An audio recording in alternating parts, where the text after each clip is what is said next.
শবে কদরের নামাজ কত রাকাত, নিয়ত কিভাবে করতে হয়, কি কি আমল আছে? শবে কদর বছরের সবচেয়ে শ্রেষ্ঠ রাত। এ রাতের ইবাদত খায়রুম মিন আলফি শাহর, হাজার মাসের ইবাদতের চাইতে উত্তম। এই জন্য এ রাত জেগে আমরা ইবাদত করার চেষ্টা করব। কিন্তু ইবাদতের নির্দিষ্ট কোনো ফরম্যাট, নির্দিষ্ট কোনো পদ্ধতি কোরআন হাদিস শিখায় দেয়নি যে আপনাকে নামাজ পড়তে হবে এত রাকাত, প্রথম রাকাতে অমুক সূরার সাথে তমুক সূরা এতবার পড়তে হবে, দ্বিতীয় রাকাতে অমুক সূরার সাথে অমুক সূরা এতবার পড়তে হবে, এরকম কোনো ধরা বাঁধা নিয়ম বলে দেওয়া হয় নাই। অতএব শবে কদরের নামাজ বলতে আলাদা কোনো ফরম্যাটের নামাজ নাই। আপনি দুই রাকাত করে নামাজ পড়বেন, ধীরে ধীরে সুন্দর করে যে কোনো সূরা দিয়ে পড়তে পারেন, যে কোনো সূরা যে কোনো সংখ্যকবার পড়তে পারেন, নির্দিষ্ট কোনো ফরম্যাট ঠিক করা নেই। শবে কদর উপলক্ষে একটা জিনিস শুধুমাত্র হাদিসে শেখানো আছে, জন্য একটা দোয়া, আল্লাহুম্মা ইন্নাকা আফুউন তুহিব্বুল আফওয়া ফাআফু আন্নি। আল্লাহ আপনি ক্ষমাশীল, ক্ষমাকে পছন্দ করেন, আমাকে ক্ষমা করে দিন। এর বাইরে শবে কদরের নামাজ বলতে আলাদা নিয়মের কোনো নামাজ নাই। নামাজের বাইরে আপনি কোরআন তেলাওয়াত করবেন, দোয়া করবেন, জিকির আজকার করবেন, তাজবিদ তেলাওয়াত করবেন, বিভিন্ন নেকামল করবেন, দিনী বস্তু পড়বেন, বিভিন্নভাবে আপনি রাতটাকে কাটাবার চেষ্টা করবেন। শবে কদরে কি আসলে ভাগ্য পরিবর্তন হয়? ভাগ্য পরিবর্তন করতে কি কি আমল করা দরকার? ভাইরা আমার, লাইলাতুল কদরে মানুষের ভাগ্য লিপিবদ্ধ হয়। ভাগ্য লিপিবদ্ধ হওয়ার 4-5টা স্তর আছে, 4-5টা লেভেল আছে। বিভিন্ন লেভেলে মানুষের ভাগ্য নির্ধারণ হয়। মানুষের সৃষ্টির হাজার বছর আগে, 50,000 বছর আগে আল্লাহ তাআলা মানুষের তাকদীর লিখেছেন। আবার মাতৃগর্ভে থাকাকালীন সময় আরেকটা লেয়ারে লেখা হয়। এরপরে প্রত্যেক বছর লাইলাতুল কদরে আবার সেই চূড়ান্ত যেটা লেখা আছে এজমালি, ওইটারে বিস্তারিত লেখা হয় প্রতি বছর লাইলাতুল কদরে। কোরআন কারীমে সূরা দুখানে আল্লাহ বলেছেন, ইন্না আনজালনাহু ফী লাইলাতিন মুবারাকাহ ইন্না কুন্না মুনজিরিন ফীহা ইউফরাকু কুল্লু আমরিন হাকীম। আল্লাহ বলেছেন, আমি এই কোরআনকে নাযিল করেছি বরকতময় রাতে। কোরআন কোন রাতে নাযিল হয়েছে? শবে বরাতে না শবে কদরে? শবে কদরে। সেই রাতে আল্লাহ বলছেন ফীহা, অর্থাৎ সেই বরকতময় রাতেই ইউফরাকু কুল্লু আমরিন হাকীম, সব গুরুত্বপূর্ণ বিষয়গুলোকে আল্লাহ তাআলা ধার্য করেন। এখান থেকে বোঝা যায় লাইলাতুল কদরে সর্বরকম মানুষের ভাগ্য নির্ধারণ। এখন কত ভাগ্যের জন্য ভালো নির্ধারণ হয়, তার জন্য কি করার আছে? সবচেয়ে বড় করা হলো ঈমান এবং তাকওয়া অবলম্বন করা। আল্লাহ বলেছেন যে ওয়ালাউ আন্না আহলাল কুরআন আমানু ওয়াত্তাকাউ লাফাতাহনা আলাইহিম বারাকাতিন মিনাস সামা। কোন জনপদের মানুষ ঈমান আর তাকওয়া আনলে আল্লাহ তাআলা বলেছেন আসমান থেকে বরকতের সব দুয়ারগুলো উন্মোচন করে দিবেন। আপনার ভাগ্যে ভালো কিছু লেখা হোক চাইলে আপনাকে ঈমান আমলের চর্চায় এগিয়ে যেতে হবে। আমাদের দেশে মানুষ সব রাতে মসজিদে ভিড় করে, সারা বছর নামাজ কালামের খোঁজ খবর নেই, সব রাতে মসজিদে এসে ভিড় করছে। কেন? ভাগ্যে যেন ভালো কিছু লেখা হয়। একজন চেয়ারম্যান সরকারের কাছ থেকে রিলিফ পাইছে বা জনগণকে বন্টন করার জন্য জিনিসপত্র পাইছে। তো চেয়ারম্যান সাহেবের পাতি যে সমস্ত নেতা আছে বা চেলা চামচা আছে, সহযোগী আছে, এরা ভাগ নিতে আসছে। এক চামচা নির্বাচনের আগেও ছিল না, পরেও ছিল না, ভোটের সময় ছিল না, পরেও ছিল না, কোনো কিছুতে নাই। এখন যখন সরকারি চাইনা এসে হাজির হয়ে গেছে, গমা এসে হাজির হয়ে গেছে, সে এসে ভাগ নিতে হাজির হয়ে গেছে। কি বলেন, এ পাবে ভাগে?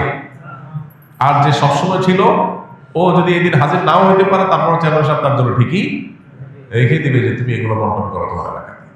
একইভাবে আল্লাহ রাব্বুল আলামিনের আনুগত্য যদি আমরা সবসময় করি, ইনশাআল্লাহ আল্লাহ আমাদের নসিবে ভালো কিছু দিবেন। এক রাতের ইবাদত করে সব নিজের পক্ষে নিয়ে নিবা, সারা বছর আকাম পূরণ করবো, এটা সঠিক পদ্ধতি না। দ্বিতীয়ত হলো লা ইয়ারুদ্দু তাকদীর ইল্লা দুআ। দোয়া এমন একটা হাতিয়ার যে আল্লাহ তাআলা তাকদীরের দুইটা পার্ট আছে, একটা গায়রে মুবরাম, একটা মুবরাম, একটা চূড়ান্ত, একটা অচূড়ান্ত। অচূড়ান্ত তো আমাদের দৃষ্টিতে, আল্লাহর দৃষ্টিতে সেটাও চূড়ান্ত। আল্লাহ জানেন যে আমরা সেটাকেও দোয়া করে পরিবর্তন করে নিব। তো দোয়ার মাধ্যমে ওই তাকদীর পর্যন্ত আল্লাহ পরিবর্তন করেন। এই জন্য বিশেষ করে দোয়া করতে হবে, লাইলাতুল কদর হোক অন্য সময়, ইনশাআল্লাহ আল্লাহ তাআলা ভাগ্যে ভালো কিছু দান করবেন। আরিফুর রহমান লিখেছেন, 27 রমজানে কি বিশেষ কোনো ফজিলত আছে? 27 রমাদানকে আমাদের দেশে মানুষ শবে কদর বলে, সেজন্য এটাকে এত গুরুত্বের সাথে আমাদের দেশে উদযাপন করা হয়। যদিও নবী করিম সাল্লাল্লাহু আলাইহি ওয়াসাল্লাম লাইলাতুল কদর সম্পর্কে, শবে কদর সম্পর্কে বলেছেন, তাহারু লাইলাতুল কদর ফিল বিত্রি মিনাল আশরিল আওয়াখির মিন রমাদান। রমজানের শেষ দশকের বেজোড় রাতগুলোতে বিশেষভাবে তোমরা লাইলাতুল কদর তালাশ করো। তো তিনি নির্দিষ্ট কোনো রাতের কথা বলে দেননি। সো 27 তারিখকেই একমাত্র হলফ করে লাইলাতুল কদর বলাটা এটা আমাদের ভুল। তবে এটা ঠিক, এটা সম্ভাব্য, জোরালো সম্ভাব্য একটা লাইলাতুল কদরের রাত। কারণ নবী সাল্লাল্লাহু আলাইহি ওয়াসাল্লাম রমজানের শেষ দশকের প্রত্যেকটা রাতে ইবাদতবন্দি করার পাশাপাশি বেজোড় রাতগুলোতে বিশেষ ইবাদতবন্দি করতেন। আর 27তম রজনীকে লাইলাতুল কদর হওয়ার সম্ভাবনা বিভিন্ন বর্ণার আলোকে বোঝানো হয়েছে। এই কারণে শুধু লাইলাতুল কদর সাহিত্য 27তম রজনীকেই লাইলাতুল কদর বা শবে কদর না বলে আমরা সম্ভাব্য এবং জোরালো সম্ভাব্য শবে কদরের রাত বা শবে কদর হিসাবে বলতে পারি আপনার 27তম রজনীকে। শেষ দশক তথা সবচেয়ে গুরুত্বপূর্ণ দিনগুলোতে আমরা প্রবেশ করেছি এবং ইতিমধ্যে 2-3টা দিন আমরা পারও করে ফেলেছি। অবশিষ্ট যে দিনগুলো আছে, রাতগুলো আছে, এগুলো আমাদের কাছে সবচেয়ে গুরুত্বপূর্ণ। প্রতিটা দিন, প্রতিটা মুহূর্ত, প্রতিটা ক্ষণ আমাদের কাছে অনেক মূল্যবান। এক একটা দিনকে আমরা 1000 মাস অর্থাৎ 83 বছর 4 মাস, এটা হয় 1000 মাসের সমপরিমাণ। তো এই 83 বছর 4 মাসের চাইতেও ভ্যালুয়েবল এক একটা রাত। শেষ দশকের বেজোড় রাতগুলোতে বিশেষভাবে লাইলাতুল কদর হওয়ার সম্ভাবনা থাকে। নবী করিম সাল্লাল্লাহু আলাইহি ওয়াসাল্লাম আমাদেরকে নির্দেশ করেছেন, তাহাররাউ লাইলাতুল কদরি ফিল বিদরি মিনাল আশরিল আওয়াখির মিন রমাদান। রমজানের শেষ দশকের বেজোড় রাতগুলোতে তোমরা লাইলাতুল কদরের আশায় ইবাদত করো। কোন রাতে লাইলাতুল কদর হবে সেটা একমাত্র আল্লাহ তাআলা ভালো জানেন। পৃথিবীর এক এক প্রান্তের মানুষের জন্য বেজোড় রাত এক এক হিসেবে হতে পারে, চাঁদ আগে পরে দেখা যায় ভৌগোলিক কারণে। তো সেই হিসাবে এক এক অঞ্চলে মানুষের জন্য এক এক দিন লাইলাতুল কদর হওয়া অস্বাভাবিক নয়। আবার একইভাবে লাইলাতুল কদর এক এক বছর এক এক দিনে হওয়াটাও অস্বাভাবিক নয়। আমরা সাধারণত 27তম রজনীকেই লাইলাতুল কদর হিসাবে চূড়ান্তভাবে ধরে বসে থাকি, যেটা আসলে এইভাবে এতটা নিশ্চিতভাবে বলার কোনো সুযোগ নাই। নবীজি সাল্লাল্লাহু আলাইহি সাল্লাম আমাদেরকে শেষ দশকের প্রত্যেকটা রাতে ইবাদত করতে বলেছেন। সেখান থেকে তিনি আরও কাস্টমাইজ করে আমাদেরকে বলেছেন শেষ দশকের বেজোড় রাতগুলোতে 21, 23, 25, 27, 29 এই রাতগুলোতে বিশেষভাবে ইবাদতবন্দি করার জন্য। মূলত শুধুমাত্র জোড় বেজোড় নয়, বরং নবী করিম সাল্লাল্লাহু আলাইহি সাল্লাম রমজানের শেষ দশকের প্রত্যেকটা রাতেই জেগে থাকতেন। তিনি কোনো রাতে ঘুমাতেন না। আমরা বিভিন্ন সময় আপনাদেরকে বলার চেষ্টা করি যে রমজানের শেষ দশকের যে করণীয় কাজগুলো আছে এর মধ্যে একটা হলো রাত জেগে থাকা। আমি নিজে যদি আর কিছু করতে না পারি তো সারা রাত জেগে থাকি, অন্য কাজকাম করি, তারপরও রাত জেগে থাকার কাজটা অন্তত হলো। শেষ দশকের এই দিনগুলো এবং এই রাতগুলো নবী করিম সাল্লাল্লাহু আলাইহি সাল্লামের জীবনে ইবাদতের জন্য সবচেয়ে গুরুত্বপূর্ণ ছিল। কানা ইয়াজতাহিদু ফীহি মা লা ইয়াজতাহিদু ফী গায়রি। তার সারা জীবনে ইবাদতের জন্য যত সাধনা করতেন, আমরা জানি হেরা গুহায় তিনি গিয়ে নির্জনে আল্লাহ রাব্বুল আলামিনের ইবাদত করতেন, আল্লাহর কাছে দোয়া প্রার্থনা করতেন।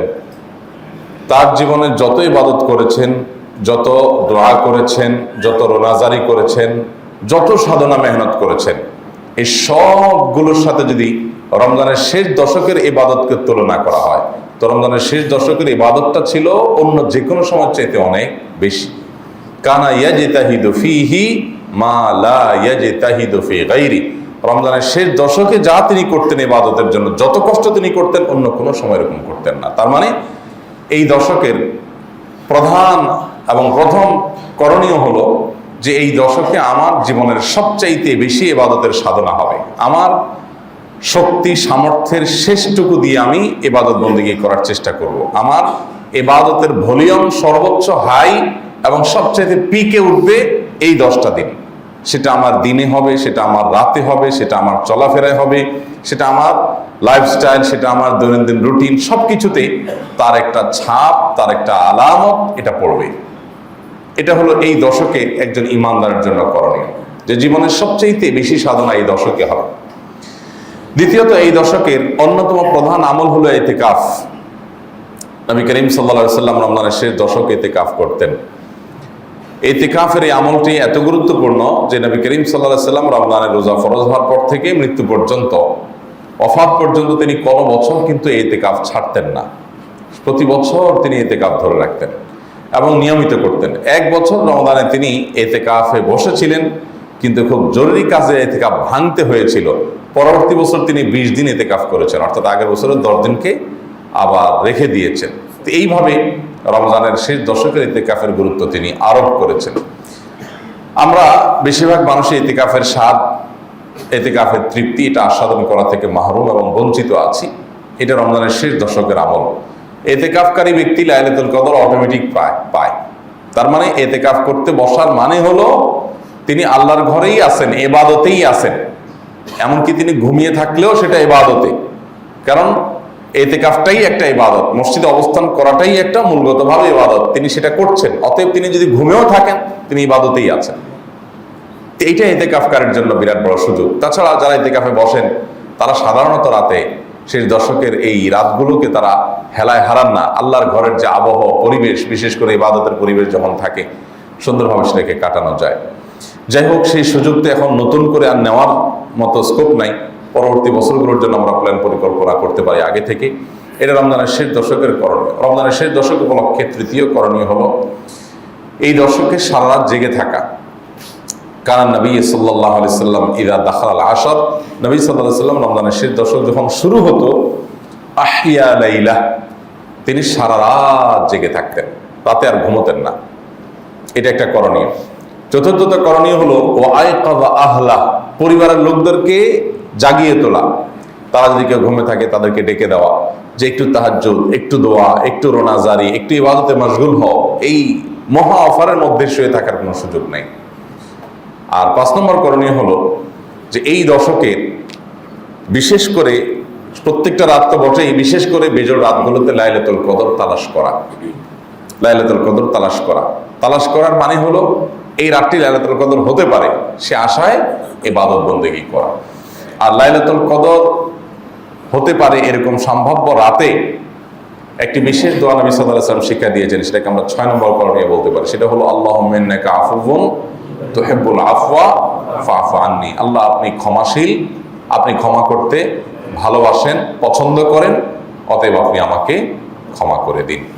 এই দোয়া নবী করিম সাল্লাল্লাহু আলাইহি ওয়াসাল্লাম শিক্ষা দিয়েছেন। অতএব এই দোয়াটা আমরা বেশি বেশি করে পাঠ করব শেষ দশকের প্রত্যেকটা রাতে, বিশেষ করে বেজোড় রাতগুলোতে।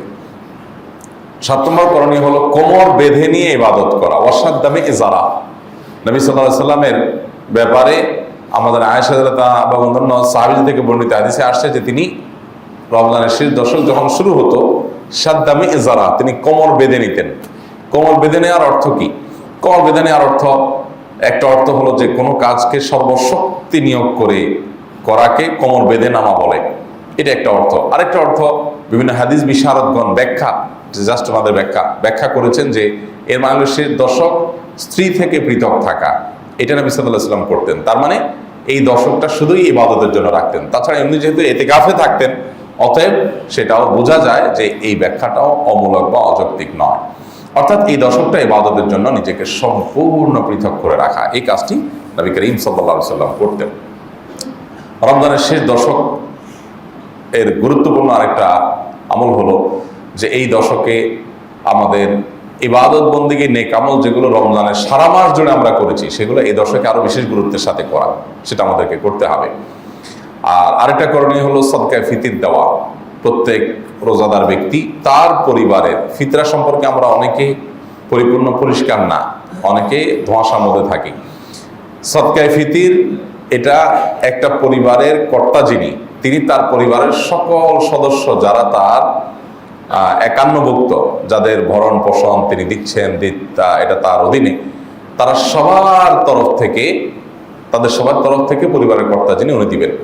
আপনি আপনার স্ত্রী, আপনার সন্তান সন্ততি, এমনকি দুধের বাচ্চা, সবার হেড কাউন্ট করে সবার তরফ থেকে আপনি ফিতরা আদায় করবেন। ফিতরাটা কি? ফিতরাটা হলো নবী করিম সাল্লাল্লাহু আলাইহি ওয়াসাল্লাম বলেছেন, এটা তুহরাতান লিস-সাইমি আনিল লাগবি ওয়ার রাফাস ওয়া তু'মাতান লিল মাসাকিন। এটা হলো রোজাদার ব্যক্তির রোজা রাখতে গিয়ে যে আমাদের ভুল ত্রুটি হয়, আমাদের যে ত্রুটি বিচ্যুতি হয়, আমাদের যে আপনার অহেতুক কথা বলা হয়, এসব কাজগুলো থেকে রোজাকে রিফাইন করা, এসব কাজগুলো থেকে রোজাকে পরিচ্ছন্ন করা, এই কাজটা সদকায়ে ফিতর করে, সেজন্য সদকায়ে ফিতর দেওয়া। আর আরেকটা সদকায়ে ফিতরের উদ্দেশ্য হলো তু'মাতান লিল মাসাকিন, মিসকিনদের খাদ্য দান কর্মসূচি। পৃথিবীতে আমরা আজ খাদ্য দানের নানান কর্মসূচির কথা জানি, শুনি, বিভিন্ন সংস্থা, বিভিন্ন প্রতিষ্ঠান দেশীয় আন্তর্জাতিকভাবে করে। কিন্তু ইসলাম যে খাদ্যদান কর্মসূচির নির্দেশ দিয়েছে, সেই খাদ্যদান কর্মসূচি পৃথিবীর সবচাইতে ব্যাপক। এরকম ব্যাপক খাদ্যদান কর্মসূচি অন্য কোনো প্রতিষ্ঠান কখনো দেওয়ার কথা কল্পনাও করতে পারে না। একটা দিন, ঈদের দিন অন্তত পৃথিবীর সকল অভাবী, সকল গরিব মানুষের বাসায় ভালো খাবারের ব্যবস্থা থাকবে, এটা নিশ্চিত করতে চায় ইসলাম। যে ঈদের দিনটা অন্তত মন ভরে হাসি মুখে মানুষ যার যার যে প্রিন্সিপাল ফুড আছে, সে ফুড, প্রধান খাদ্য যেগুলো আছে সেগুলো তাদের বাসায় থাকবে, এবং তারা এই একটা দিন অন্তত না খেয়ে থাকবে না, খাবারের কষ্ট করবে না, মন ভরে একটু খাবে। এই ব্যবস্থা যেন হয়, সেজন্য এই ফিতরার নির্দেশ আমাদেরকে দেওয়া হয়েছে। এটা ওয়াজিব, এটা আবশ্যক। এই ফিতরা আদায় করাটা জরুরি, এটা কোনো নফল কাজ না, না করলে গুনাহ হবে। অতএব এই ফিতরাটা আমরা সঠিকভাবে সবাই আদায় করবো ইনশাআল্লাহ তাআলা। ফিতরা আদায়ের সাথে যাকাতের সম্পর্ক আছে কিনা এটা নিয়ে ইমামদের মধ্যে মত পার্থক্য আছে, কিন্তু আমরা সবাই চেষ্টা করব যার যার জায়গা থেকে দেওয়া। যদিও আপনার ফিতরা আদায়ের ব্যাপারে হানাফি মাযহাবের ফতোয়া হলো যে এটা শুধুমাত্র যাদের উপরে যাকাত আবশ্যক হয় তাদের জন্য, ওই পরিমাণ সম্পদ থাকলে তাদের উপরে বর্তায়, বাকিরাও দিতে পারেন রোজাদার হিসাবে রোজাকে রিফাইন্ড করার জন্য। অন্যান্য ইমামদের মতে অবশ্য ধনী হোক গরিব হোক সবার তরফ থেকে দিতে হবে। তো যাই হোক, এই ফিতরা আমরা আদায় করার চেষ্টা করব কখন? এটা হবে চাঁদ উঠার পর, ঈদের চাঁদ দেখা যাওয়ার পর থেকে নিয়ে আপনার ঈদের নামাজের আগ পর্যন্ত, এই সময়টাতে।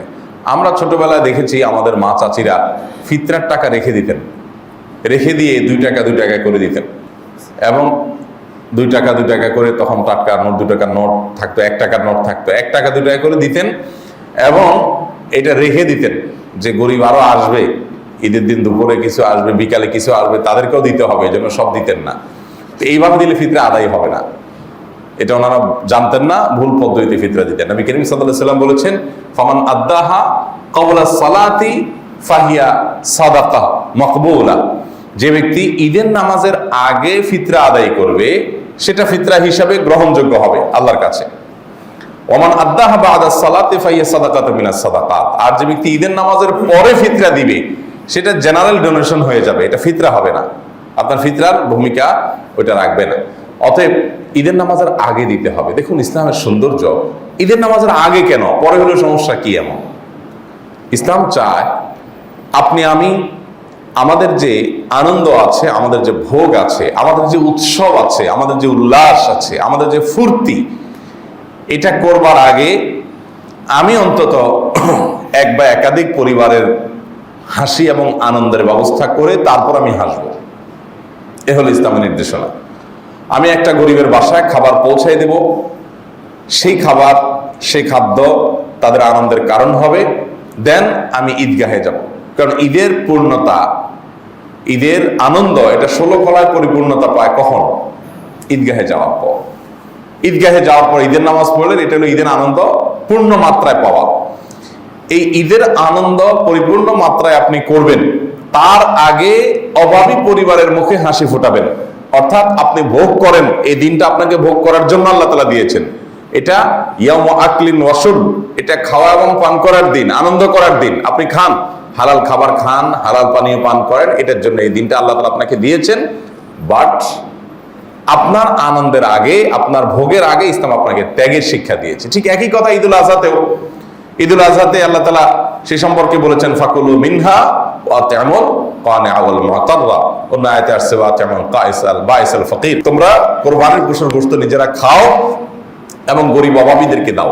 দেখুন, সাধারণ যে উৎসবগুলো আছে, এই উৎসবগুলোর সাথে ইসলামের উৎসব, ধর্মীয় উৎসবের পার্থক্যের একটা বড় জায়গা এখানে তৈরি হয়ে যায়। সাধারণ উৎসবগুলোতে শুধু ভোগ আছে, কোনো ত্যাগ নাই। ইংরেজি নববর্ষ উদযাপন, এখানে কোনো ত্যাগের মহিমা আছে?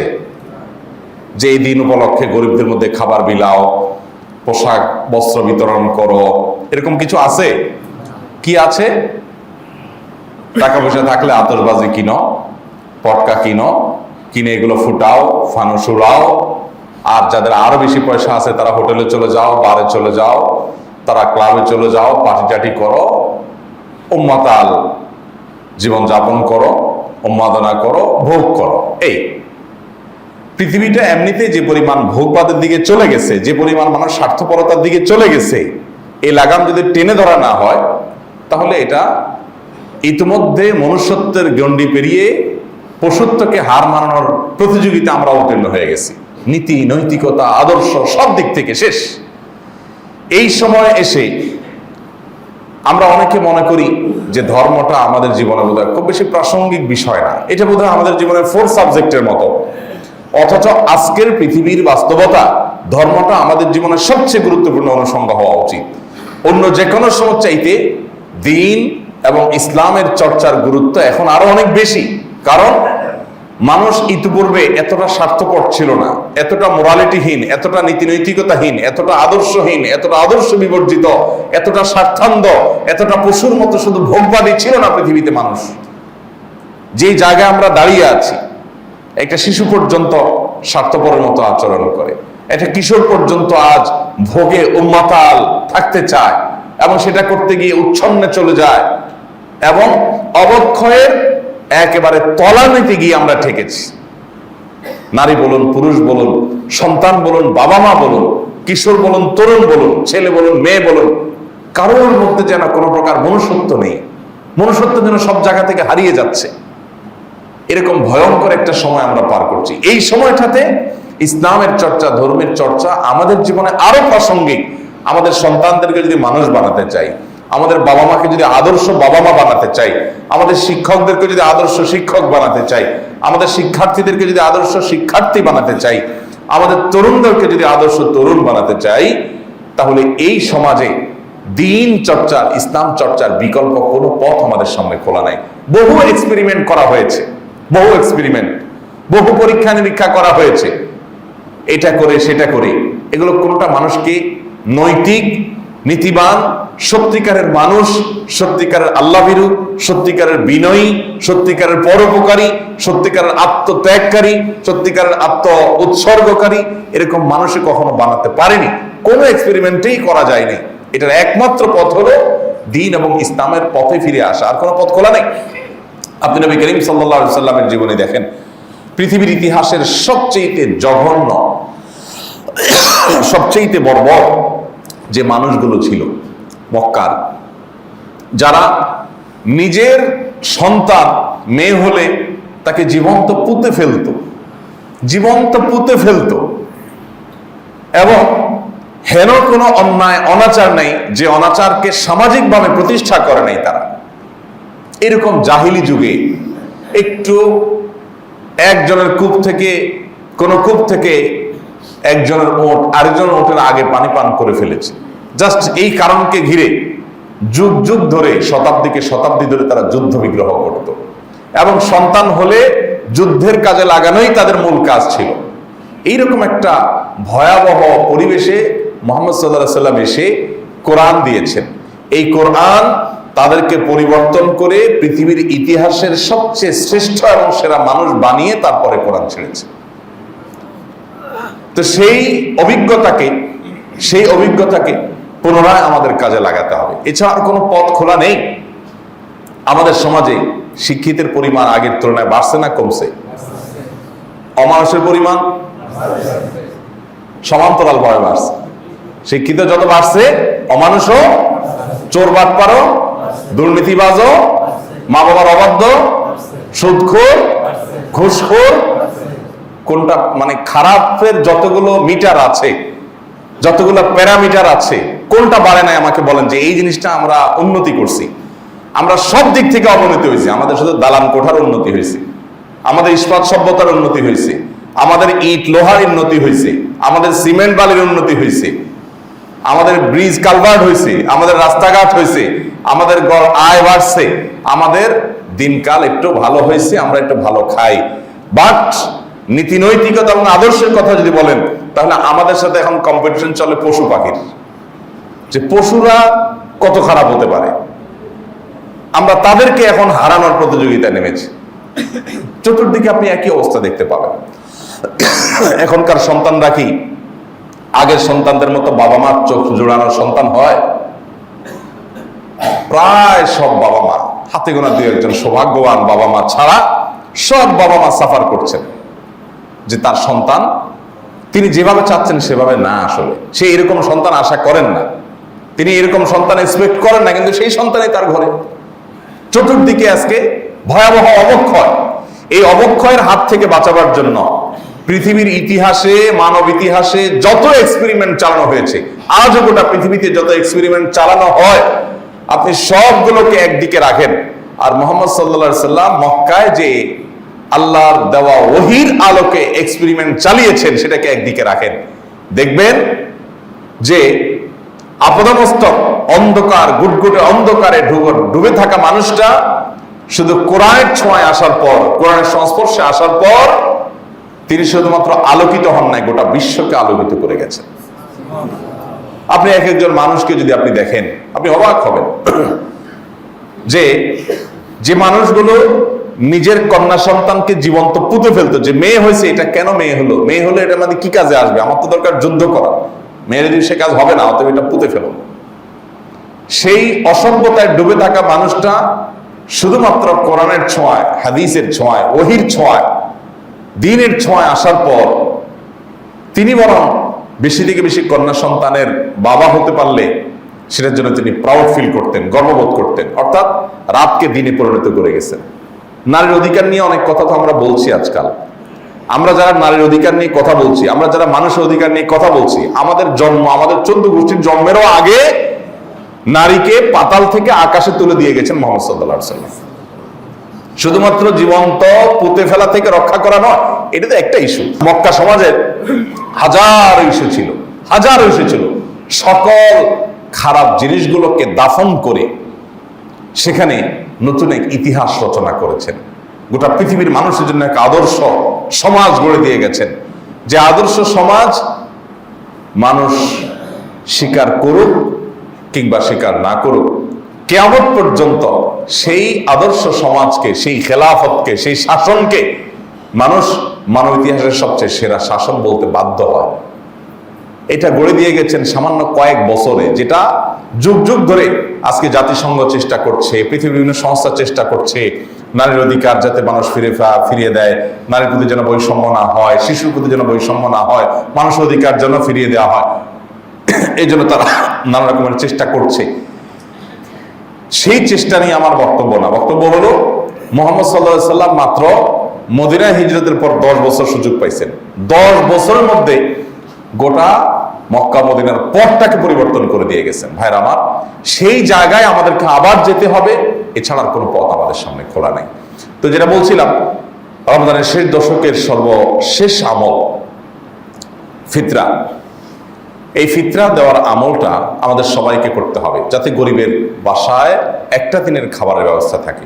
ফিতরা আমরা খাবার দিয়েই দিতে হবে নাকি টাকা দিলে আদায় হবে, এটা নিয়ে মতপার্থক্য প্রতি বছর আসলে আমরা শুনি। নবী করিম সাল্লাল্লাহু আলাইহি ওয়াসাল্লাম এটাকে খাদ্য দান কর্মসূচি বলেছেন, এটাকে খাদ্য বিতরণ কর্মসূচি বলেছেন, তু'মাতাল লিল মাসাকিন বলেছেন। এটা খাদ্য বিতরণ কর্মসূচি। সেই হিসাবে আপনি যদি সরাসরি খাদ্য দেন আর তাতে যদি গরিবের উপকার হয় তো আলহামদুলিল্লাহ, সেটা সরাসরি হাদিসের উপর আমল হলো। তবে খাদ্য না দিয়ে আপনি যদি খাদ্য কেনার টাকা দিয়ে দেন, যেহেতু খাদ্যের মধ্যে বিভিন্ন আইটেম আছে, বিভিন্ন নিড আছে, সে তার প্রয়োজনীয় জিনিসটা কিনে নিতে পারবে। আপনি হয়তো চাল দিবেন, চাল হয়তো তার বাসায় আছে, তার দরকার একটা মুরগি। আপনি হয়তো তাকে চাল দিবেন, তার বাসায় হয়তো চাল আছে, তার দরকার হলো অন্য কোনো কিছু, তেল। তাহলে সেক্ষেত্রে টাকা দিলে তার প্রয়োজনীয় খাদ্যটা যেন সে কিনে নিতে পারে, খাদ্যের মূল্যটা দিয়ে দিলে তিনি যেন কিনতে পারে প্রয়োজনীয় খাদ্যটা, এটাতেও ফিতরা আদায় হবে। এবং এটা অনেক ইমামদের মত, যদিও অনেক ইমামরা এর সাথে ডেফার করেছেন, কিন্তু এগুলো নিয়ে আমাদের খুব বেশি কেওয়াজ বাঁধানোর কিচ্ছু নেই। আপনি খাদ্য কিনে দেন। আমি সাধারণত যেটা করি প্রতি বছর, জাস্ট অভিজ্ঞতা শেয়ার করা, আমরা চাইলে আমল করতে পারি, যে কোন একটা গরিব পরিবারকে বেছে নিয়ে সেই পরিবারে যা যা মূল খাদ্য আছে, হয়তো ধরুন 10 কেজি চাউল, 2টা মুরগি, কিছু সেমাই, কিছু চিনি, যা যা ঈদের দিন একটা পরিবারে লাগে, 1-2 কেজি আতপ চাল, সবকিছু কিনে একটা পরিবারকে সম্পূর্ণ কমপ্লিট একটা প্যাকেজ দেওয়া। ইসলাম আপনাকে এটা বাধ্য করে না, এটা নিজে থেকে আপনি আরো বাড়িয়ে দিলেন, যাতে করে একটা পরিবার ঈদের দিন খুব আনন্দ করে খেতে পারে। এই সুযোগ আছে। এখন আমরা ফিতরা টাকা দিয়ে দিলে যা আদায় হবে কিনা, নাকি খাদ্যই দিতে হবে, এটা নিয়ে আমরা বিশেষ করে যেইভাবে কড়াকড়ি করি এবং যেভাবে বাড়াবাড়ি করি, এটা কোনো কোনো ক্ষেত্রে সীমালঙ্ঘনের পর্যায়ে চলে যায়। এটা আমাদের করা উচিত না। যেখানে ইমামদের, ফকিহদের, মুস্তাহিদগণের একাধিক গবেষণা আছে, একাধিক মত আছে, এবং বিশেষ করে দানের ক্ষেত্রে একটা গুরুত্বপূর্ণ মূলনীতি হলো গরিবের জন্য কোনটা বেশি উপযোগী সেটা মাথায় রাখা। আমি সৌদি আরবে দেখেছি, সেখানে সাধারণত সবাই খাদ্য দিয়েই দেয়, নগদ টাকা দিয়ে দেওয়ার কালচার নাই, কারণ সেখানকার উলামা ইকরামের ফতোয়া হলো নগদ টাকা দিয়ে আদায় করলে ফিতরা আদায় হবে না, তো যার কারণে তারা খাদ্য দিয়েই দেয় সবাই। এই খাদ্য দিয়ে দেওয়ার ফলে যেটা হয়, চাউলের বস্তা থাকে 3 কেজির, বিভিন্ন প্যাকেজ থাকে, একটা ফ্যামিলির কয়জন মেম্বার সেই অনুযায়ী প্যাকেজ করা থাকে। সকল সুপার শপে রমজানের শেষের দিকে, শেষ 10 দিন এসে এই ফিতরার চাউল ভরে যায় সব দোকানগুলোতে, মানুষ কিনে কিনে সেগুলো দেয়। তো সেখানে এমনি গরিবের সংখ্যা কম, আবার দেখা যায় সবাই মিলে এক আইটেম দেয় চাল। তো এরকম অনেক গরিব আছে যে পিক আপ নিয়ে এসে মসজিদের সামনে বসে, পিক আপের ডালা খুলে দেয়, দিয়া মহিলা বসে গেছে, সবাই ওই দোকান থেকে চাল কিনে কিনে তার পিক আপে ফেলতেছে। তো পিক আপটা ফুল হয়ে গেল, সে বাসা যায় নামায় আনতেছে, আইনে আবার পিক আপ নিয়ে বসছে। তো পরে দেখা গেছে এত চাল কি করবে সে। তো ওখানে প্রবাসী বাঙালি, ইন্ডিয়ান যারা থাকে, তারা দেখা যায় ওই দানকারী হয়তো 20 রিয়াল দিয়ে চালটা কিনে দিল, ওই মহিলা সেটা 5-7 রিয়াল 8 রিয়াল যা পাইলো বিক্রি করে দিল। তাহলে এটা দেখি গরিবের লাভ হলো না ক্ষতি হলো? গরিবের তো লাভ হলো না। তো এইরকম পরিস্থিতি কিন্তু, এটা কিন্তু বাস্তবতা। যখন সবাই মিলে একটা আইটেম দিবে তখন কি হবে? গরিবের প্রয়োজন পূরণ হবে না, গরিব অর্ধেক দামে পাবে। তো সেই বাস্তবতা মাথায় রেখে যদি মূল্য দিয়ে, টাকা দিয়ে ফিতরা আদায় করা হয়, অনেক ইমামদের মতে আদায় হবে, ইমাম আবু হানিফা রাহমাতুল্লাহ সহ আরো অনেক ইমামদের মতে আদায় হবে। এবং তাবিঈদের মধ্যে সম্ভবত হাসান বসরি রাহমাহুল্লাহ, গতকাল রাতে আমি দেখেছি, উনি সহ আর অনেক বড় বড় তাবিঈদের মত যে গরিবের জন্য যেটা বেশি উপযোগী সেটা দিলে আদায় হবে। এখানে উদ্দেশ্য হলো গরিবকে উপকৃত করা, যদিও মূল উদ্দেশ্য খাদ্য দান কর্মসূচি। কিন্তু যদি আপনি সরাসরি খাদ্য দিতে পারেন, তার কি নিড আছে সেটা জেনে আপনি খাদ্যটা দিতে পারলেন, তো সেটা হলো সোনার উপর সোহাগা, সবচেয়ে বেটার, যেটা আমি নিজে করার চেষ্টা করি আলহামদুলিল্লাহ। যে খাবারটাই দেই, কিন্তু তার নিড কি আছে সেটা যাতে পরিপূর্ণভাবে ফিল আপ হয় সেভাবে দেওয়ার চেষ্টা করি। তো যাই হোক, আমরা আমাদের আশেপাশে গরিব দুঃখীদের প্রতি লক্ষ্য রাখবো। বিশেষ করে আমরা এই বছর যে সময়টা পার করছি, সময়টা খুবই কঠিন এবং কষ্টের। দেশীয় এবং বৈশ্বিক মন্দা পরিস্থিতির কারণে, নানা কারণে আমার দেশে বিশেষ করে কাঠফাটা রোদ চলছে, বছরের সবচেয়ে বেশি উত্তাপ চলছে। গতকালকে বোধহয় 39 ডিগ্রি ছিল ঢাকায়, চুয়াডাঙ্গার দিকে বোধহয় 44 ডিগ্রি উঠেছে। এবং গতকাল আজকে বছরের সবচেয়ে উত্তাপ এর সময় আমরা পার করছি। খেটে খাওয়া মানুষগুলো বাইরে কাজ করতে পারছে না, এমনি মন্দা পরিস্থিতি, 2 টাকা জিনিসের দাম 4 টাকা, সব মিলিয়ে মানুষের খুব কষ্টের মধ্যে দিনাতিপাত করছে। তো এই সময়টাতে আমাদের আশপাশটাকে একটু আমরা খেয়াল করি, আমরা নিজেরা শুধু বরিভোজ না করি, আশপাশটাকে খেয়াল করি। অনেক মধ্যবিত্ত, নিম্ন মধ্যবিত্ত আছেন যারা মানুষের কাছে হাত পাততেও পারেন না, মুখ ফুটে বলতেও পারেন না, আবার কষ্ট সইবার মতো অবস্থাও নেই।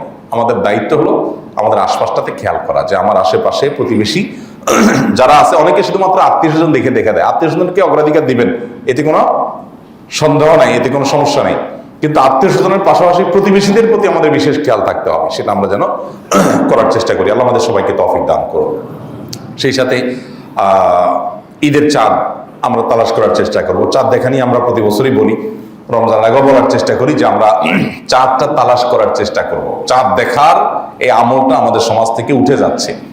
নবী করিম সাল্লাল্লাহু আলাইহি ওয়াসাল্লাম বলেছেন, সুমু লিরুইয়াতিহি ওয়া আফতিরু লিরুইয়াতিহি, তোমরা চাঁদ দেখে রোজা রাখবে আর চাঁদ দেখে ঈদ উদযাপন করবে। এখন চাঁদ দেখা দেখি আছে, এই যে ভূমিপল্লীতে আপনারা মানে 29শে রমজান সন্ধ্যায় পশ্চিম আকাশে চাঁদ খুঁজতেছে, এরকম দৃশ্য দেখেন খুব একটা নাই। সবাই খোঁজে মোবাইলে, সবাই খুঁজে কোথায়? সেটা মাগরিবের নামাজের পরে, ইফতার করে মাগরিব পরে, এরপরে মোবাইলে খোঁজে, ফেসবুকে। তো চাঁদ দেখায় কিছু না, তো চাঁদ কি ফেসবুকে ওঠার কথা? চাঁদ তো উঠবে আকাশে, তো খুঁজবো আমরা আকাশে, কিন্তু আমরা খুঁজছি মোবাইলে। তার মানে এত ডিজিটালাইজড হয়ে গেছে। অতি ডিজিটালাইজ তো ভালো না, অতি ভালো কখনোই। এখন এটা হলো অতি হয়ে যাওয়ার মতো আর কি। আমরা যদি আকাশে চাঁদ সবাই দেখা ছেড়ে দেই, সবাই মোবাইলের দিকে তাকাই, তাহলে এবার ডিসি সাহেবরা যে সংবাদ সংগ্রহ করে ঘোষণা দিবে, জাতীয় চাঁদ দেখা কমিটি যে ঘোষণা দিবে, এই বেচারাদের সংবাদটা কে দিবে? সবাই যদি ফেসবুকে খোঁজে, তাদেরকে সংবাদটা কে দিবে? অন্তত মসজিদ কর্তৃপক্ষ, ইমাম সাহেব, খতিব সাহেব, মুয়াজ্জিন সাহেব, তারা যদি উদ্যোগ নিয়ে কিছু লোক নিয়ে চাঁদ না দেখে, সবাই যদি কেবল ফেসবুকে খোঁজাখুঁজি করে, তো ডিসি সাহেব বেচারারা কে দিবে তথ্য? এরপরে তো উল্টাপাল্টা সংবাদ শুনলে বলবেন হ্যাঁ পার্সিয়ালিটি হয়েছে, আন্দাজেরটা মেরে দিছে, রাত 12টা বাজে চাঁদ উঠে দিছে, হান করছে, তান করছে। সমালোচনা তো আমরা সবাই করি, কিন্তু চাঁদ আমরা কয়জন তালাশ করি? অথচ চাঁদ দেখা আমাদের সবার দায়িত্ব না? এটা ফরজে কিফায়া। একটা সমাজের কেউ যদি না দেখে সবাই গুনাহগার হবে, কিছু মানুষ দেখলে সবার তরফ থেকে আদায় হয়ে যাবে দায়িত্ব। এই জন্য ভাইরা চাঁদ দেখার চেষ্টা করি। এখন মুশকিল হলো ঢাকা শহরে যে বিল্ডিং, 2-4 হাত জায়গাও ফাঁকা নাই, আর এক একটা 10 তলা 15 তলা, চাঁদ দেখতে গেলে টুপি পড়ে যাবে। তো এরকম পরিস্থিতিতে আপনি চেষ্টা করেন, ছাদে ওঠার চেষ্টা করেন, ছাদে যে অন্তত খোঁজেন চাঁদটা, ফাঁক ফুকুর দিয়ে একটু আকাশের দিকে তাকান, চেষ্টাটা অন্তত করেন, কালচারটা অন্তত শুরু হোক যে আমরা চাঁদ তালাশ করছি। আল্লাহ আমাদেরকে তৌফিক দান করুন, সবাই চেষ্টা করবো তো ইনশাআল্লাহ। সেই সাথে রমজানের শেষ দশকের অবশিষ্ট রাতগুলো, অবশিষ্ট দিনগুলো আসুন আমরা সর্বোচ্চ সুন্দরভাবে কাটাবার চেষ্টা করি, সর্বোচ্চ সুন্দরভাবে উত্তম রূপে আমরা কাটাবার চেষ্টা করি, যাতে করে এই মুহূর্তগুলো আমরা প্রতিটা মুহূর্তে আল্লাহর সাথে কানেক্টেড থাকতে পারি, দোয়ার মাধ্যমে, রোজার মাধ্যমে, প্রচেষ্টার মাধ্যমে, বিভিন্নভাবে। আমরা অনেকেই গ্রামে চলে যাব। গ্রামে চলে যাওয়াটা দোষের কিছু না, বরং ভালো। আত্মীয় স্বজন, প্রিয়জন, নিজের নারীটা পোতা আছে, সেই জায়গায় যাওয়া দরকার আছে, মানুষদের সাথে আন্তরিক হওয়ার দরকার আছে। যদিও যে কি হবে, সামনের জুমা আমরা ইনশাল্লাহ পাবো আশা করি। সামনের শুক্রবার 29 রমজান হবে না? তাহলে ইনশাল্লাহ সামনের জুমা আমরা এই বিষয়ে বিস্তারিত কথা বলবো যে এখন কি ঈদ, এটা কি আমাদের পারিবারিক এবং সামাজিক বন্ধনের কাজ করে, নাকি আমাদের ফেসবুক ইত্যাদি ঘাটাঘাটির একটা টাইম মানে বেশ রিল্যাক্স মোডে আমরা পাই, মানে এটা কোন পারপাসটা সার্ভ করে, এটা বোধহয় আমাদের নতুন করে ভাবার দরকার আছে। এখন তো ঈদের যে চিত্র, আপনার বাসা বলেন আর আমার বাসা বলেন, আপনার গরিবের বাসা বলেন আর ধনীর বাসা বলেন, শহর বলেন আর গ্রাম বলেন, সব জায়গায় চিত্র একটাই, সবাই মোনাজাতে আছে। কি নিয়ে মোনাজাত? মোবাইল নিয়ে মোনাজাতে আছে। মোবাইল ধরতে 2 হাত বেশিরভাগ ক্ষেত্রে ব্যবহার করে মা, তো মোনাজাতের মতোই লাগে। এই মোবাইলের মোনাজাত, এই মোনাজাতে ঈদের দিন পার হয়ে যায়, সকাল পার হয়, সন্ধ্যা পার হয়, কোনো খবর নাই। আমরা যে কি ভয়াবহ একটা জায়গায় চলে যাচ্ছি, আমি জানি না কোথা থেকে শুরু করা যায়, কে শুরু করবে, কিন্তু শুরুটা করা উচিত আমার মনে হয়। আমরা একটা অটিস্টিক একটা সমাজে পরিণত হয়েছি। পুরো সমাজটা মানে সবাই যেন, আপনি আমি আমরা সবাই যেন অসুস্থ। সোজা কথা, এই যে ঈদ আসছে, কিসের ঈদটি? আমরা আমাদের ছেলেবেলা যে ঈদ পালন করছি, এখন পোলাপান, এখন ইয়াংরা, কিশোররা সেই ঈদের কথা স্বপ্ন চিন্তা করতে পারে না। কারণ মোবাইলে সে বুধ হয়ে গেছে, তার বাপে একটা বুধ হয়েছে, তার মায়ের একটা বুধ হয়েছে, তার ভাই আর একটা বুধ হয়েছে, তার বোনের একটা বুধ হয়েছে। আর রান্না বাড়াটাও যদি মোবাইলে সারা যেত, তাহলে মহিলারা সারাদিন ওইটাই করতো। ওই কাজটা যেহেতু মোবাইলে সারা যাচ্ছে না, ওইটা কোনো রকম একটু সেরে ঠেরে তারা মোবাইল নিয়ে আসে, ওই যে রাখা আছে খাও। তো এই অবস্থা থেকে আমাদের বেরিয়ে আসার জন্য সংগ্রাম শুরু করতে হবে। আমরা পরিবারগুলো থেকে, বাসাগুলো থেকে শুরু করতে হবে, কেউ না কেউ শুরু করতে হবে, এবং অন্যদেরকে উদ্বুদ্ধ করতে হবে যে ঈদের বন্ধে কোনো মোবাইল টিপা টিপি না, অপ্রয়োজনে মোবাইল টিপা টিপি না, আমরা একান্তে পরিবার পরিজনকে সময় দিব। তো যাই হোক, ঈদের বন্ধে আমরা যদি গ্রামে যেতে হয় যাব, কিন্তু গ্রামে যাওয়াটা যেন আমার এই শেষ দশকের ইবাদতে ব্যাঘাত সৃষ্টি না করে। সাফ কথা, আপনি এভাবে প্ল্যান পরিকল্পনা করবেন যে আপনার পথে, গাড়িতে, জ্যামে থাকলে, বাড়িতে গেলে আপনার এই দশকের ইবাদতে যেন কোনো প্রকার ছেদ না পড়ে। ঈদের বন্ধে আপনি মন খুশি করে সবাইকে সময় দেন, আড্ডা মারেন, কথা বলেন, হক আদায় করেন, কিন্তু এই দশকটা সেটার জন্য না। 27 রমজানে আমরা দেশের দিকে ছুটি, গ্রামের দিকে ছুটি, ঢাকা থেকে মানুষ ছুটে 28, 29, 30 এই দিনগুলো আর ইবাদত বন্দেগীর কোনো টাইম নেই। কারণ দেশে গেলে অমুক তমুক, দেখা সাক্ষাৎ, হাসি তামাশা, ইফতার পার্টি, অমুকের বাড়িতে খাওয়া, বাস এগুলোতে আমাদের শেষ দিনগুলো চলে যায়। আমরা একটু সতর্ক থাকি, এটা যেন না হয়। আল্লাহ আমাদের সবাইকে সে তৌফিক দান করুন। এরপরের প্রশ্ন হলো, ইদানিং আইনশৃঙ্খলা পরিস্থিতির অবনতি লক্ষ্য করা যাচ্ছে, বিভিন্ন স্থানে ছিনতাই, ধর্ষণের খবর শোনা যাচ্ছে, এইসব ঘটনার প্রতিরোধের উপায় কি? দেখুন, আমরা মব জাস্টিস বা আইন হাতে তুলে নিতে নিষেধ করি, আবার একই সময় প্রচুর পরিমাণ আইনশৃঙ্খলা পরিস্থিতি অবনতি দেখা যাচ্ছে। সাধারণ মানুষ ক্ষিপ্ত হয়ে এ ধরনের অপরাধে যারা জড়িত হচ্ছে তাদেরকে গণধোলাই দিচ্ছে, তাদেরকে পিটুনি দিচ্ছে, কোনো কোনো ক্ষেত্রে মানুষ মারা যাওয়ার ঘটনা ঘটছে। তো কি করা উচিত? প্রথম কথা হলো যে আইনের শাসন যখন দুর্বল থাকে তখনই এই ধরনের পরিস্থিতি তৈরি হয়। সাধারণ মানুষ, আমি বলছি না যে তারা লেজ গুটিয়ে বা হাত পা গুটিয়ে তারা বসে থাকবে বাসায়,